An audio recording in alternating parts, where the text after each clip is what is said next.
Mon frère a pris la maison de ma grand-mère. Et il a fait croire à tout le monde que c'était moi la voleuse. J'ai grandi dans une famille modeste, mais très unie autour de ma grand-mère, Marie.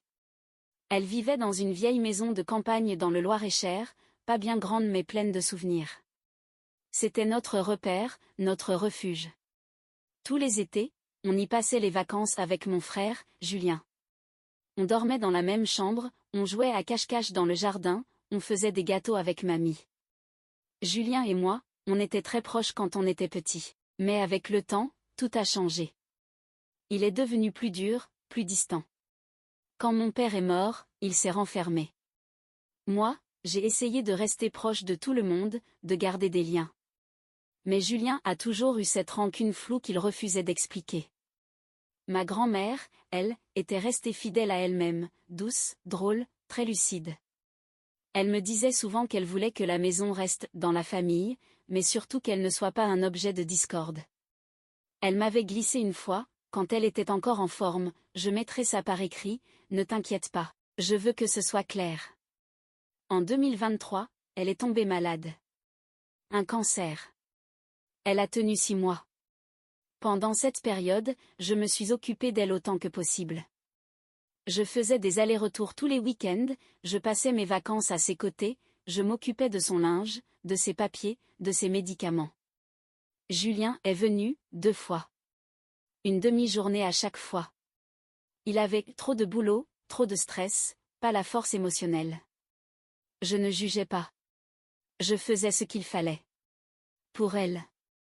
Elle est morte dans son sommeil, un matin de février. J'étais là. Elle m'a tenu la main avant de partir. Elle m'a dit, tu sauras quoi faire. Tu as toujours su. 3 semaines plus tard, on ouvre le testament. Et là, coup de massue. La maison est laissée à Julien. Officiellement.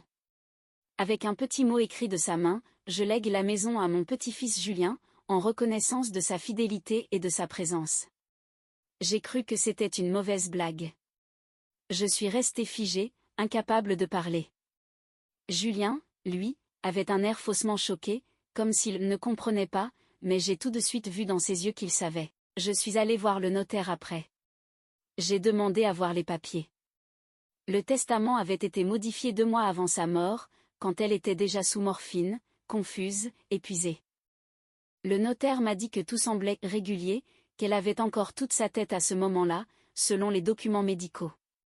Et surtout, que le changement avait été fait à domicile, en présence d'un témoin, Julien. J'ai compris. Il l'avait convaincu. Manipulé. Peut-être pas pour des raisons mauvaises, peut-être qu'il croyait y avoir droit, mais il avait profité de sa faiblesse. Quand j'ai essayé d'en parler à la famille, personne ne m'a cru. Ma tante m'a dit que j'étais jalouse.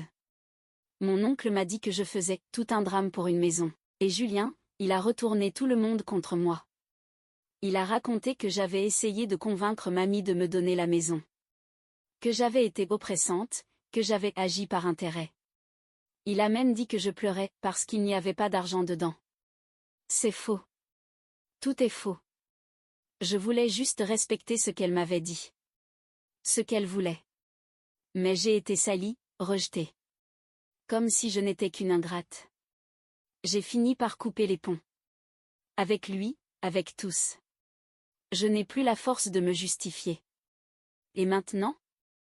Il a revendu la maison. À un promoteur. Tout a été rasé. Il y a un lotissement à la place. Des maisons neuves, sans âme. Notre cabane. Le vieux cerisier. Les volets bleus.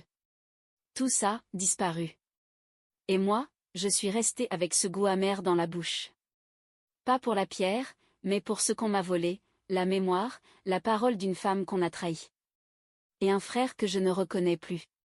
Je vis dans un studio à Tours. J'ai recommencé à zéro. Je me reconstruis lentement. Mais parfois, la nuit, je rêve que je suis encore là-bas. Que mamie est vivante. Qu'on boit du thé dans sa cuisine, et qu'elle me dit, je t'ai fait une tarte aux pommes, celle que tu aimes. Et je me réveille en pleurant. Abonnez-vous pour profiter des nouvelles histoires qui arrivent chaque jour.